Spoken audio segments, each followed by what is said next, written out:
رسول اللہ وعلی آلہ وصحبہ ومن والاه۔ محترم بزرگوں، دوستوں، شادی کے ایام ہیں، شادی کا سیزن ہے اور اس میں کچھ باتوں کی طرف یاد دہانی کرنی ہے، کچھ گزارشیں ہیں اور بعض وہ چیزیں جس کا ہم لحاظ نہیں رکھتے، وہ شادی گویا خانہ آبادی کے بجائے خانہ بربادی کا سبب بنتے ہیں۔ پھر پریشانیاں آتی ہیں، بہت سی چیزیں جس کا خیال نہیں رکھا جاتا۔ اسلام نے ایک شادی گویا ایک اسلامی چیز ہے، بلکہ انسانی حضرت آدم علیہ السلام سے یہ چیز چلی آ رہی ہے۔ انت وزوجک الجنہ، کہا تم اور تمہاری بیوی جنت میں رہو۔ فاسکن انت وزوجک الجنہ، تو یہ شادی بیاہ گویا ایک فطری چیز ہے۔ اللہ نے مادہ، جمادات، نباتات، جانوروں کے اندر گھر دیا ہے۔ فرق یہ اسلام میں کچھ اس کے ضوابط ہیں، کچھ اصول ہیں، ان اصولوں کو مد نظر رکھنا ضروری ہے۔ اسلام کہتا ہے فَانكِحُوا مَا طَابَ لَكُم مِّنَ النِّسَاءِ، تم جن عورتوں سے چاہیں شادی کر سکتے ہو، رچا سکتے ہو، جو تمہیں عورتیں پسند ہیں تم ان سے شادی کر سکتے ہو۔ قرآن کہتا ہے وَلَقَدْ أَرْسَلْنَا رُسُلًا مِّن قَبْلِكَ وَجَعَلْنَا لَهُمْ أَزْوَاجًا وَذُرِّيَّةً، ہم نے تم سے پہلے رسولوں کو بھیجا اور ہم نے ان کی ذریت بنائی اور ان کو ازواج دی۔ اسلام کو کہتا ہے یا معاشر الشباب من استطاع منکم الباءۃ فلیتزوج، تم میں سے جو شادی کر سکتا ہے وہ شادی کریں۔ فإنه أغض من استطاع منکم الباءۃ، باءۃ کے معنی آتے ہیں جنسی طور پر آدمی استطاعت رکھتا ہے، مالی طور پر، جنسی طور پر، تمام باء میں تمام چیزیں آ گئی اور خصوصاً مالی مقدرت اس میں زیادہ ہے، اس لیے کہ شادی کی انسان کے اندر خواہش ہی نہیں ہے، نامرد ہے، تو پھر اللہ تعالیٰ کو باء کہنے کی ضرورت ہی نہیں تھی۔ باء سے مراد مالی طاقت بھی اس کے پاس ہے۔ باءۃ فلیتزوج فإنه أغض للبصر وأحسن للفرج، یعنی نگاہوں کی محفوظ رکھنے کا اور شرمگاہوں کی حفاظت کا اور نگاہوں کی حفاظت کا ذریعہ ہے۔ عموماً جتنی برائیاں آتی ہیں معاشرے میں آپ دیکھیں گے تو نگاہوں سے اور شرمگاہ سے زیادہ برائیاں پھیلتی ہیں۔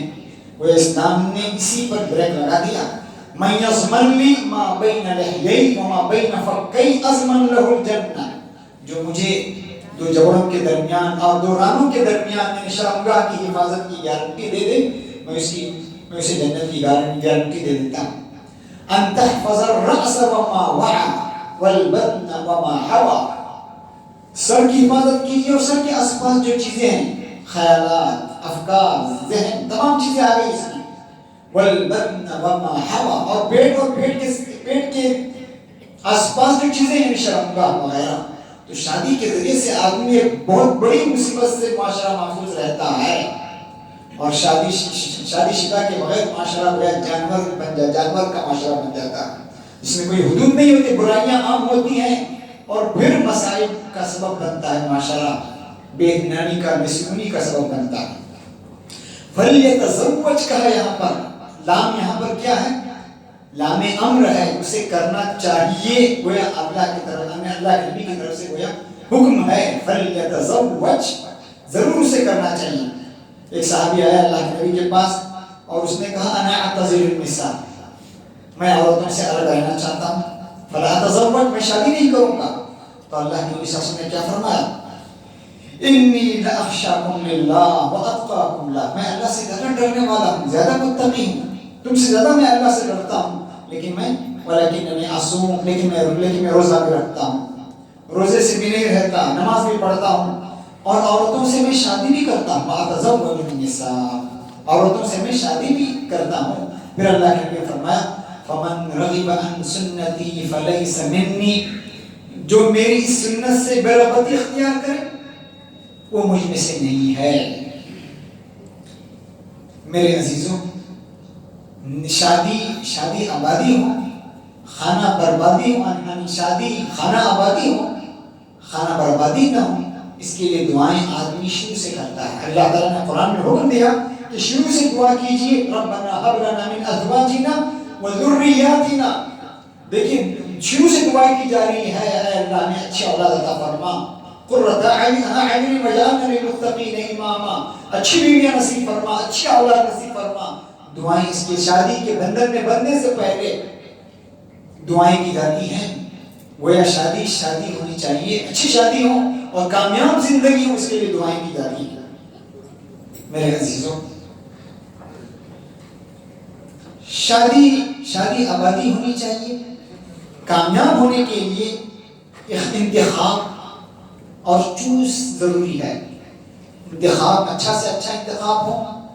آدمی دیکھیے, معمولی آدمی کوئی چیز خریدتا ہے, معمولی موبائل خریدتا ہے, گاڑی خریدتا ہے, تو اس کے لیے آدمی کتنی کنڈیشن رکھتا ہے. اچھی گاڑی ہونی چاہیے, مائلیج کیا ہونا چاہیے, تمام چیزوں پر نظر رکھتا ہے. کوئی مشین خرید رہا ہے, کوئی بھی فریج خرید رہا ہے, تو آدمی معلوم کرتا ہے, اس کی خصوصیات معلوم کرتا ہے, اور اس سے پہلے آدمی لیتا نہیں ہے. تو معمولی دنیا کی چیزوں کے معاملے میں آدمی احتیاط کرے. اور زندگی کے لیے ہمیشہ جن کے ساتھ ہمیں رہنا ہے, 40, 50, 60 سال کی زندگی جن کے ساتھ بتانی ہے, ان کے بارے میں آدمی احتیاط نہ کرے اور اچھے سے اچھا انتخاب نہ کرے, تو اس سے بڑھ کر بدبختی کیا ہوگی. اور ایسی شادی جو الٹپ کی جاتی ہے وہ کامیاب بہت کم ہوتی ہے. اس لیے فرمایا تنکح المرأۃ لأربع. عورت سے شادی رچائی جاتی ہے چار چیزوں کی وجہ سے. لجمالها, اس کی خوبصورتی کی وجہ سے, لحسبها ونسبها ولمالها ولدینها فاظفر بذات الدین تربت یداک. دین کو اختیار کرنا, دین کو ترجیح دینا, تم کامیاب ہو جاؤ گے. یہاں کہہ رہے ہیں دین کو فوقیت دیجیے. آپ اسلام میں کفر ہے, کفر دیکھنا چاہیے, ورنہ پھر آدمی ہوتا ہے کہ غریب اور مالدار سے, اور بہت سی چیزیں دیکھنے کی ہوتی ہیں کہ بعد میں پھر ملن مشکل ہو جائے اور رشتہ بن نہ پائیں اور پھر مسائل کھڑے ہو جائیں. عام طور پر مسائل ایسے آتے ہیں جب آدمی شادی کے سلسلے میں بہت سی چیزیں شروع میں جو دیکھنی ہوتی ہیں وہ دیکھتا نہیں ہے, تو پھر گھر میں لڑائی جھگڑے ہوتے ہیں اور شوہر بیوی میں یعنی اختلافات بڑھتے ہیں, پھر نبھا نہیں پاتے, پھر طلاق تک کی نوبت آتی ہے. تو بہت سی چیزیں دیکھنے کی ہوتی ہیں, لیکن اسلام نے کیا فَظْفَرْ بِذَاتِ الدِّينِ, دین کو ترجیح دو, تم کامیاب ہو جاؤ گے, کامیاب ہو جاؤ گے, کامیاب ہو جاؤ گے. حسن کو دیکھو گے, حسن ختم ہونے والی چیز, حسن ہمیشہ نہیں رہتا, حسن ختم ہونے والی چیز ہے. اچھی حسین عورتوں کو دیکھا گیا کہ جیسے ہی کچھ بیماریاں آئیں, کچھ پریشانیاں, کچھ ٹینشن, اور حسن ختم ہو جاتا ہے. حسن باقی رہنے والی چیز نہیں. مال دولت کبھی اس کے پاس کبھی اس کے پاس, مال ڈھلتی چھاؤں ہے, ہاتھ کا میل ہے, کبھی اس کے پاس کبھی اس کے پاس. نہ مال کو دوام ہے, نہ حسن کو دوام ہے, نہ حسب نسب کو. لیکن دین مرتے دم تک ساتھ رہے گا. دین کو ترجیح دی جائے گی تو آدمی بہت سی چیزوں کو برداشت کر جائے گا دین کے ہوتے ہوئے. تو فظفر بذات الدین, اس لیے حدیث میں فرمایا گیا اذا جاءکم من ترضون دینه وخلقه فانکحوه الا تفعلوا تکن فتنة فی الارض وفساد عریض. جب تمہارے پاس کوئی ایسا جوڑا آئے جس کے اخلاق اور دین تمہیں پسند ہو, جس کے اخلاق اور دین تمہیں پسند ہو, فانکحوه, تو اس کا نکاح کر دینا. اگر ایسا نہ کرو گے تکن فتنہ برپا ہوگا, پھر وہ غلط سلط کام ہوں گے, آپ چھوڑ دیں گے, پھر اولاد بڑھ جائے گی, وقت ہاتھ سے نکل جائے گا, پھر بہت سے ایسی چیزیں آتی کہ آدمی پھر کبھی افسوس سمجھتا ہے. وقت ہاتھ نکلنے کے بعد, عمر نکل جانے کے بعد پھر پریشانی لاحق ہوتی ہے. اس نے فرمایا اخلاق اور دین اگر تمہیں پسند ہے, اس کا اچھے دین اور اچھے اخلاق والا ہے, تو فوراً اس کو ترجیح دینا چاہیے. دینداری میں دیکھیے لا ينكح الزانی المجنون الا مثله. کوئی زانی ہے جس پر کوڑا لگا ہو, زانی ہے, تو معلوم ہو اس کی شادی اسی زانی سے ہوگی. دیندار کی شادی دیندار سے ہوگی, شرابی کی شادی شرابی سے ہوگی. تو دین اصل ہے, دین کو ترجیح دی جانی چاہیے. دوسری چیز زوجین کی رضامندی بہت ضروری ہے, ورنہ ہوتا ہی ہے, عام طور پر ہوتا ہے شادی میں سب کچھ تیاریاں ہوتی, سب کچھ ہے تیاریاں, سب کچھ, لیکن اصل چیز جو دیکھنی ہے وہی نہ شوہر راضی ہے, نہ بیوی یعنی نہ لڑکی راضی ہے. شوہر اور راضی پر توجہ ہی نہیں کی گئی، سب کچھ تیاری ہے لیکن یہاں اصل جو چیز ہے وہی نہیں، تو پھر کیا فائدہ؟ پھر وہ شادی آبادی خانہ آبادی نہیں، خانہ بربادی کا سبب بنے گا، میل نہیں ہوگا۔ تو پہلے آدمی اتنی بڑی چیز کر رہا ہے، اتنی اپنی زندگی کے بڑے مرحلے میں داخل ہو رہا ہے، ایک معمولی کوئی چیز آدمی خریدتا ہے تو اس کی رضامندی ضروری ہے۔ آدمی دکان میں جا کر شوہر ڈریس خرید رہا ہے بیوی کے لیے، بیوی کو پسند نہیں آتی، شوہر نے خریدا بس اس کو واپس کر دیا جاتا ہے۔ اتنا بڑا مرحلہ، اتنی بڑی ذمہ داری، اس کے لیے آدمی، والدین، اس کے ولی اس کی رضامندی کو حاصل کرنے کی کوشش نہ کریں اور اس لڑکی سے نہ پوچھے تمہاری کیا رائے ہے، تم خوش ہو یا نہیں، اس کے بغیر آدمی زبردستی زور کے اعتبار سے آدمی کرے تو پھر کیا ہوگا؟ آپس میں میلاد نہیں ہوگا، پھر یہ شادی خانہ آبادی نہیں ہوگی، شادی خانہ بربادی ہوگی۔ پھر چند سالوں میں ایسے نکاح ہم دیکھتے ہیں مل نہیں پاتے، پھر ایسے دو سال بھی جب نہیں پاتے اختلافات شروع ہوتے ہیں، پھر نکاح، پھر طلاق اور فلاح تک نوبت پہنچتی ہے۔ اسی لیے جو عورتیں مطلقہ ہیں، شادی شدہ ہیں، وہ اپنی زبان سے اظہار کریں میں راضی ہوں، اور جو نئی میری لڑکیاں ہیں ان کے لیے یہ ہے کہ ان سے پوچھا جائے، اگر وہ خاموشی اختیار کرے تو یہ اس کی رضامندی ہے۔ سمتها الرضا، یعنی وہ لڑکی جس کی شادی نہیں، پہلے مرتبہ شادی ہو رہی ہے، اسے پوچھا جائے، وہ اگر خاموش ہے تو سمجھیے کہ اس کی رضامندی، اگر خاموش ہے لیکن اگر وہ اظہار کر رہی ہے اپنی ناراضگی کا، اس کے چہرے کے ہاؤ بتا رہے ہیں کہ راضی نہیں ہے، تب تو پھر نہیں کرنا چاہیے۔ اس لیے کہ ماں باپ کو لے کر رہنا نہیں۔ اب تو ماں باپ یہ ہوتا ہے سمجھتے ہیں ہم اپنے لیے لا رہے ہیں، ماں باپ اپنے لیے، ان کی خدمت کے لیے نہیں، ان کی شوہر کی خدمت اصل مقصود ہے۔ آدمی سمجھے کہ میرے لیے، میرے اعتبار سے ہو، تو پھر یہ نکاح بن نہیں پائے گا۔ میرے عزیزوں، ولی کی بھی ضرورت ہے، اور بہت سے ولی ایسے ہوتے ہیں، عام طور پر بہت سے ولیوں کو دیکھا گیا، باپ جو باپ ہوں یا باپ کے بھائی ہوں، یا اس طرح جو ولا ولایت ہوتی ہے، باپ نہیں ہے تو اس کے چچا وغیرہ ہوتے ہیں، تو ہوتا ہے کہ ان کی طرف سے یا تو ولی جو ہوتا ہے دیندار نہیں ہوتا، یا تو ولی ہر دھرم اور ضدی ہوتا ہے، اپنے بچوں کی رضا کے بارے میں پوچھتا نہیں ہے، تو یہ نقصان دہ ہے۔ جب فرمایا لا يجوز للولی اجبار مولیته على الزواج بمن لا ترضى، کسی ولی کے لیے جائز نہیں ہے، کسی پیرنٹس کے لیے جائز نہیں ہے کہ اپنی بیٹیوں کو مجبور کریں، جن سے وہ راضی نہیں ان سے شادی کرنے پر مجبور کریں، یہ صحیح نہیں ہے۔ اور اس سے اور مسائل پیدا ہوتے ہیں، معمولی مال، لا يحل مال امرئ الا بطیب من نفسه، کسی کا 2 پاؤنہ ایک کچھ مال ہم حاصل نہیں کر سکتے بغیر اس کی اجازت کے۔ ایک آدمی کا مال ہم حاصل نہیں کر سکتے، معمولی پیسے ہم کسی کے حاصل نہیں کر سکتے اس کی رضامندی سے۔ پوری زندگی اپنی دے رہی ہے، اپنے آپ کو لڑکی پیش کرے اپنی رضامندی کی، اپنی عزت اور اپنی آبرو، اپنی عزت کسی مرد کے حوالے کرے بغیر اس کی رضامندی کی، اس سے بڑا ظالم کون ہوگا؟ اس ولی سے بڑھ کر ظالم کون ہوگا؟ ایسے ماں باپ سے بڑھ کر ظالم کون ہوں گے جو زبردستی اپنے اولاد کو کسی کے حوالے کر دیں؟ اسے قرآن نے صاف کہا فَلَا تَعْزُلُوهُنَّ أَن يَنكِحْنَ أَزْوَاجَهُنَّ إِذَا تَرَاضَوْا بَيْنَهُمْ بِالْمَعْرُوفِ، اگر عورتیں اپنے من سے، اپنی چاہت سے اگر شادی کرنا چاہ رہی ہیں دیندار کے ساتھ، اچھے اخلاق والے کے ساتھ، تو ولی کے لیے جائز نہیں کہ ان کو روکے رکھیں، بلا تعذلوہن، روکنا جائز نہیں ہے والدین کے لیے، ولی کے لیے۔ حتیٰ کہ علماء نے لکھا ہے ایسے ولی کی ولایت ساقط ہو جاتی ہے، ایسے ولی کی ولایت ہوتا ہے کہ والدین بتاتے نہیں فلاں کا پیغام آیا ہے، فلاں کا پیغام آیا، روکے رکھتے ہیں، چھپائے رکھتے ہیں۔ کیوں؟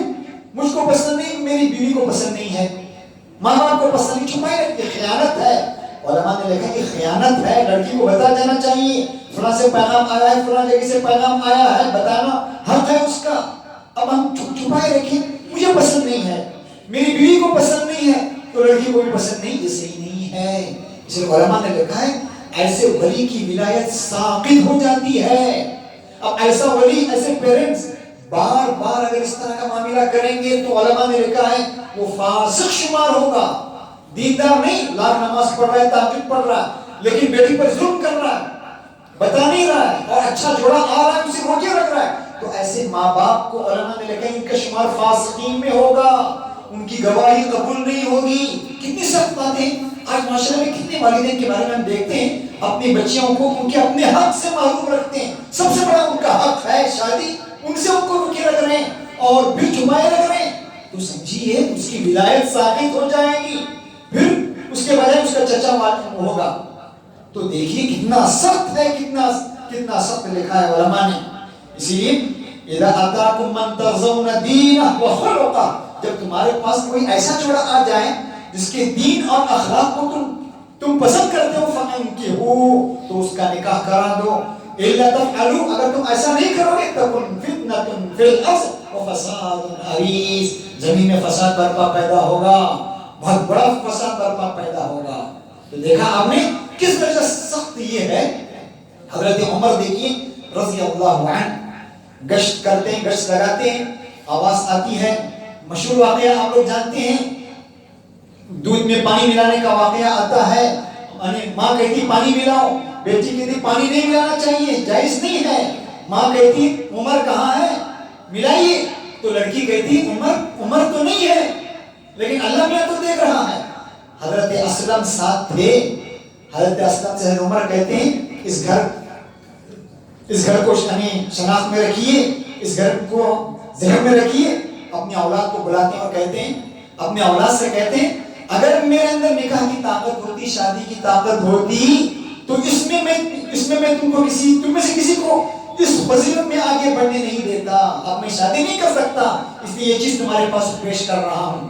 سب اولاد سے حضرت عاصم کہتے ہیں میری شادی نہیں، میں شادی کرنا چاہتا ہوں، کہتے ہیں یہ فلاں فلاں لڑکی ہے، نہ خاندان پوچھتے ہیں نہ مال، بادشاہی خاندان ہے، بادشاہ ہے، امیر المومنین ہے، نہ پوچھ رہے ہیں آپ کا خاندان کیا ہے، علاقہ کیا ہے، صرف دینداری اور اخلاق کو نظر رکھتے ہوئے کیا کر رہے ہیں، اپنی بیٹی کو پیش کر رہے ہیں، اور انہی کی بدن سے عمر بن عبدالعزیز پیدا ہوتے ہیں، عاصم کے بدن سے بیٹی پیدا ہوتی، اسی بیٹی کے بدن سے عمر بن عبدالعزیز پیدا ہوتے ہیں۔ تو اس سلسلے میں خاص طور پر والیوں کو ضرورت ہے اس سلسلے میں، ورنہ پھر ولی اور ماں باپ سبب بنتے ہیں شادی کے خانہ آبادی کے بجائے خانہ بربادی کا سبب اس کے والدین بن رہے ہیں۔ زبردستی ہم نے اس کی پسند کے بغیر، لڑکے اور لڑکی کی پسند کے بغیر زبردستی تھوپ دیا، پھر بن نہیں آیا معاملہ، پھر طلاق اور خلا کی نوبت آئی۔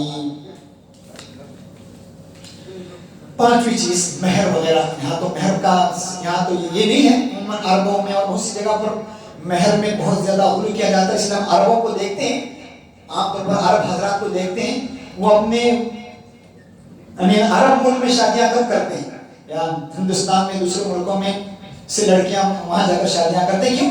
مہر میں بہت زیادہ بڑھوتری اور بہت زیادہ مہر میں غلو، اس لیے حضرت عمر نے فرمایا تھا ما اصدق رسول صلی اللہ علیہ وسلم امرأة من نسائه ولا اصدقت امرأة من بنات اکثر من 12 اوقیہ، یعنی اللہ کے نبی نے اپنی کسی عورت یا اپنی کسی بیٹی کو 12 اوقیہ سے زیادہ مہر نہیں دیا۔ اگر یہ چیز اس میں شرافت ہوتی تو اللہ کے نبی اس سلسلے میں آگے بڑھتے۔ دوسری چیز جہیز کا معاملہ ہوتا ہے، اب عورتوں کو جہیز میں کس طرح بیچارے والدین پریشان ہوتے ہیں۔ عام طور پر ہم کہتے ہیں ماں باپ جب بیٹی پیدا ہوتی ہے تو بجائے خوشی کے اظہار کے غم ہوتے ہیں، غم میں پیشانی پر سلوٹیں پڑی ہوتی، شکنیں پڑی ہوتی، خوشی کا اظہار نہیں ہوتا ماں باپ پر۔ اس کی وجہ بھی یہی، وہ جانتے ہیں معاشرے میں سماج کی کیا حالت ہے، معاشرے کی کیا حالت ہے۔ اسی لیے عربوں کا بھی یہ حال تھا کہ عرب بچیوں کا پسند ہونا بچیوں کا پیدا ہونا ناپسند اس لیے کرتے تھے کہ وہ کسی کے ماتحت رہنا چاہتے نہیں تھے۔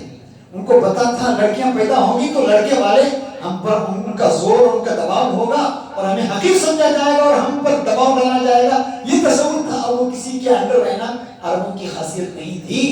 عموماً ہم روتے ہیں کہ بیٹے لڑکیوں کو جہیز سے محروم رکھتے ہیں، باپ کی وراثت سے لڑکیوں کو محروم رکھا جاتا ہے۔ اس میں ایک وجہ یہی ہے، جب بیچارہ والدین مجبور ہوگا لڑکی کے لیے جہیز تیار کرنے میں، اپنی گاڑی کمائی یہ کر دے گا اور بڑی سی بڑی دولت لڑکی کے حوالے کرے گا تو بیٹے کیا کرتے ہیں؟ جب بیٹی لے گئی جہیز اتنی بڑی مقدار، اگر یہ حرام ہے جائز نہیں ہے، تو پھر ظلم لڑکے بھی کرتے ہیں، لڑکے بھائی بھی ظلم کرتے ہیں کہ بہت سے ماں وہ لڑکی لے گئی ہے اب اپنی بہن کو ہم کیوں دیں، حرام ہے۔ تو میرے عزیزوں اس جہیز کی تیاری میں بھی بہت سے ظلم ہوتے ہیں، کس درجہ گویا شروع میں کہا جاتا ہے کچھ نہیں۔ ایک شادی میں ہمیں یعنی بھٹکلی میں جانے کا موقع ملا، ایک شادی میں یعنی منگنی کی رسم تھی، منگنی کی یعنی بھٹکلی میں انہوں نے ہمارے خاص تعلقات والے تھے بلایا ہم کو، تو خوشی سے بات ہوئی تو پوچھا یعنی لڑکے والوں نے پوچھا، یعنی لڑکی تھی ان کی طرف سے اور ان کی طرف لڑکا تھا، لڑکے والوں نے سے کہا گیا بتائیے کیا رکھنا ہے؟ تو انہوں نے خوشی سے کہا ہم تو زیادہ مانگ نہیں رکھتے، ہم تو زیادہ مانگ نہیں رکھتے، ہم تو اچھے نیک آدمی ہیں، دیندار گھرانے کے ہیں، کہ 50 پاؤنڈ دے دیجیے، 50 گنی۔ دیکھیے آپ کتنا مطالبہ کر رہے ہیں اور خوشی سے کہہ رہے ہیں ہم دیندار ہیں، ہم بہت دیندار آدمی، اچھے دیندار ہیں، ہم زیادہ مطالبہ نہیں رکھتے، اور 25 گنی سمجھے 25 گنی ہے 50 پاؤنڈ کا مطالبہ انہوں نے رکھ دیا۔ اب لڑکے والے بھی بیچارے مجبور ہو گئے، یعنی لڑکی والے بھی بیچارے مجبور، دینا ہی پڑتا ہے۔ اس طرح میرے عزیزوں غور کیجئے، ہم ظلم کر رہے ہیں، اس طرح کی شادیاں خانہ آبادی نہیں خانہ بربادی کا سبب بنتی ہیں، نقصان کا سبب بنتی ہیں۔ اب ہمارے یہاں ایک رسم ہے، شادی سے پہلے یعنی شاپنگ کے لیے جاتے ہیں اور کتنی خریدتے ہیں، کیا خرید 2 لاکھ 3 لاکھ 4 لاکھ، اللہ نے دیا ہے تو پہنیے، اچھا سے اچھا کھلائیے، لیکن جو متوسط درجے کے جو غریب بھی ہیں وہ دیکھا دیکھی میں بڑی سے بڑی چیزیں خریدتے ہیں اور مقروض ہوتے ہیں اور اب تک قرض ادا کرتے رہتے ہیں۔ ایک ہمارے دوست کہنے بڑی عمر سے کہنے لگے 50-55 سال کے، کہنے لگے میرے بیٹے کے بیٹے ہوئے ہیں ابھی بھی شادی کا قرض میں ادا کر رہا ہوں۔ اس طرح کی شادیاں رچانے کی جو خانہ بربادی کا سبب بنے، ابھی تک میں اپنی شادی کا جو قرض میں نے لیا تھا وہ بھر نہیں پایا، ابھی تک میں ادا کر رہا ہوں۔ تو یہ شادی خانہ آبادی نہیں، شادی خانہ بربادی ہو گئی، ظلم ہو گیا۔ شادی کو تو اسلام نے آسان کیا تھا، ہم نے تو مشکل کر دیا، جان مانی بیچارے والدین اور گھر والوں کے لیے مصیبت بن گئی شادی۔ اللہ نے شادی کو آسان کیا تھا، ہم نے شادی کو مشکل بنا دیا اور زنا کو آسان بنا دیا۔ اس لیے بہت سے لڑکے 35 سال کی عمر کے ہوتے ہیں شادیاں نہیں کرتے، کیوں؟ اولاد کی طرف سے، پیرنٹس کی طرف سے دباؤ ہوتا ہے، کیا اتنا کمانا ہے، اپنے پیر پر کھڑے ہونا ہے، یہ ہماری فرمائشیں ہیں۔ تو ظلم کر رہے والدین اپنے بچوں پر، کنڈیشن رکھ کے آپ کو کمانا ہے۔ 30 سال 35 سال لڑکیاں اپنی تعلیم کے بہانے 30 اور 32 کی عمر کو پہنچ جاتی ہیں، پھر وقت نکل جاتا ہے تو صحیح جوڑا جو نہیں ملنا وہ نہیں مل پاتا۔ تو یہ والدین کی طرف سے ظلم ہے کہ دباؤ ڈالا جائے، پہلے آپ کمائیے، یا 2 بیٹیاں ہیں 3 بیٹیاں ہیں، اب کہہ رہے پہلے بڑی کی شادی ہونی چاہیے بعد میں چھوٹی کی۔ ارے بھائی جس کے نصیب میں جو آئے کیجئے، اب ہم کہہ رہے کہ پہلی لڑکی بھی پہلے ہونی چاہیے بعد میں دوسری کی، بھائی پہلی جائے گی تو دوسرے کے لیے راستہ آسان ہو جائے گا۔ اب دونوں کو روکے رکھیں گے نہیں پہلی کی ہوگی بعد میں دوسری کی، یہ نقصان آپ اپنے اولاد پر نقصان کر رہے ہیں، آپ ظلم کر رہے ہیں، ظالم ہیں والدین، ولی ظالم ہے، اس کی ولایت ساقط ہے، اور علماء کے مطابق وہ فاسق ہے اپنے بچوں پر ظلم کرنے والا، یہ بچوں پر ظلم ہے۔ موقع دیجیے، کمائے گا۔ قرآن کیا کہہ رہا ہے؟ یغنیہم اللہ من فضلہ، اللہ اپنے فضل سے اس کو مالدار کرے گا۔ اللہ کیا کہہ رہا ہے؟ یغنیہم اللہ من فضلہ، اللہ ان کو اپنے فضل سے انہیں مالدار کرائے گا، بنا کرے گا، بے نیازی کرے گا۔ ہم کہہ رہے ہیں نہیں، پہلے کمانا چاہیے بعد میں شادی کرنی چاہیے، تو کس درجہ ہم اس طرح کی شاپنگ میں بھی دیکھنا چاہیے۔ اشتریت، عمر کہہ رہے اشتریت کل ما اشتہیت، کیا جو خواہش پیدا ہوگی وہ خریدیں گے؟ جس طرح کی چیزیں کنٹرول رکھیے، قرض لے کر اور قرض کا بار لے کر مصیبت بننے کے بجائے سمپل شادی کیجئے۔ اس نے قرآن اس حدیث کیا کہتے ہیں کہ ان اعظم النکاح بارکہ ایسرہ مؤونہ، سب سے بہترین نکاح، سب سے بابرکت نکاح کون سا ہے؟ جس میں اخراجات کم آئیں، خرچہ کم ہو، اخراجات کم آئیں، اس کو سب سے بہترین نکاح کہا گیا۔ میرے عزیزوں ایک اور ایک بات یہ ہے، اس میں اسلام میں صحیح ہے، بہت سے لوگ کہتے ہیں بھائی لڑکا 50 سال کا ہے اور نہیں نا، لڑکا 50 سال کا ہے، لڑکی 15 سال کی، اس میں اگر لڑکی راضی ہے تو اس میں کوئی حرج نہیں ہے، لڑکی اگر راضی نہیں تب یہ حرام ہے، جائز نہیں ہے۔ لڑکا 50 سال کا ہے، لڑکی 20 سال 25 سال کی ہے، اس میں کوئی حرج نہیں۔ اللہ کے نبی صلی اللہ علیہ وسلم حضرت خدیجہ کی عمر 40 سال، لڑکی کی عمر حضرت خدیجہ کی عمر 40 سال، اور اللہ کے نبی کی عمر 25 سال۔ حضرت عائشہ سے اللہ کے نبی نے شادی کی، حضرت عائشہ کی عمر 7 سال، اور جب خلوت ہوئی ہے تو 9 سال ملا ہوا ہے، تو 9 سال، اور اللہ کے نبی کے اوپر دیکھیے تو دیکھیے 15 سال کا، اس میں کوئی حرج نہیں، لیکن شرط یہ ہے کہ لڑکی راضی ہونی چاہیے، بغیر لڑکی کی رضا کے اور صرف دولت کو بٹورنے کے لیے، مال بٹورنے کے لیے لڑکی کو بلی چڑھانا، بھیڑ چڑھانا، یہ صحیح نہیں ہے۔ تو میرے عزیزوں، آج کے اس ماحول میں ہمیں دیکھنا چاہیے کہ شادی آبادی ہو، شادی خانہ بربادی نہ ہو۔ شادی خانہ بربادی اس وقت ہوگی جب ہم اسلامی اصول کو یعنی اگنور کریں گے، نظر انداز کریں گے، اسلامی اصول اور سنت کو ہم اگر ملحوظ نہیں رکھیں گے تو یہ شادی جو بابرکت ہونی چاہیے، شادی خانہ آبادی ہونی چاہیے، تو ایک شادی خانہ آبادی نہیں، خانہ بربادی کا سبب ہوگی۔ پھر نکاح اور خلا اس طرح کے مسائل اس وقت پیدا ہوں گے جب غلطیاں، خامیاں پیرنٹس کی ہوگی، ولی کی ہوگی، اور بعض دفعہ خود لڑکیوں کی اور لڑکوں کی اس میں کوتاہیاں ہوگی۔ تو دینداری کو ترجیح دینی چاہیے، اخلاق کو ترجیح دینی چاہیے۔ اخلاق اور دینداری کو جو ترجیح دے گا وہ کامیاب ہوگا، کامرا ہوگا، کیوں سب چیزیں ظاہر ہونے والی ہیں۔ دینداری اور اخلاق ظاہر، موت تک ساتھ چلنے والی چیزیں، مال ظاہر ہوگا، حسن ظاہر ہوگا، حسب نسب ختم ہوگا، لیکن دینداری اور اخلاق ہمیشہ ہمیشہ رہنے والی ہے۔ یہ بہت بڑا سرمایہ، بہت بڑی پونجی ہے، اس کا لحاظ رکھیں گے تو پھر ہماری شادی آبادی ہوگی، خانہ بربادی کا سبب نہیں بنے گی۔ یہ کچھ باتیں تھیں جو میں نے آپ کے سامنے کہی۔ اللہ تعالیٰ مجھے آپ کو ان باتوں پر عمل کرنے کی توفیق دے۔ وآخر دعوانا الحمدللہ۔